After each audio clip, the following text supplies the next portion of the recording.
Danieli ootab ees sõit matkekeskusesse, et osa võtta praktilisest õppest. Selleks on vaja auto peale laadida hulk varustust. Aga tänu ühistele ülesannetele tunnevad selles koolis kõik kõiki. Kui 3-aastastele kooli ära lõpetas, sa armastad oma kaasvõitlejaid rohkem kui oma naist. Natuke hirmu äratab. Meil ära harjub.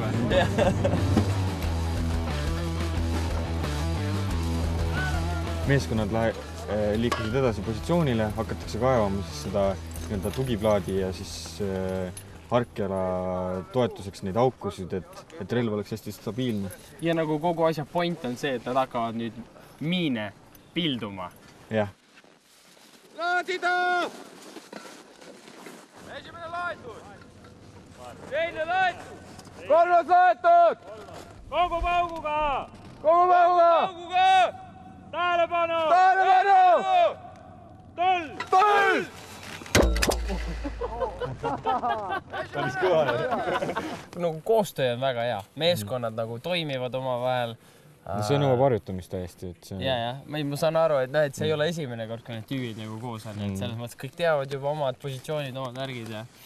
Et seda koostööd on nagu äge näha.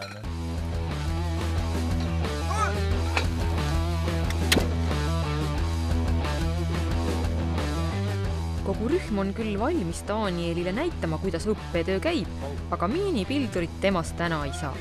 Kas tõesti piirdutaksegi teooriaga või siiski mitte?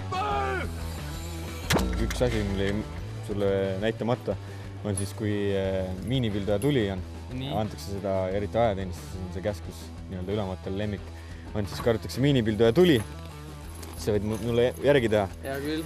Laskutakse maha, pannakse kannad kokku, käed, pannakse siis kukla peale ja siis ollakse nii kaua, kuni tuleb miinipilduja tule lõpp. Kui see käskus antakse ära, siis võib püsti tõusta. Kui ei anta, siis hakkadki koos kulmude ja kätega liikuma siis kuskile varjealasse. Mis asja? Kulmudega liigud või? Jah, usu mind. Kulmudega hakkab varjealasse liikuma? Küll sa kulmudega ka liigud siis. Aga üldiselt jah, siuke on see positsioon.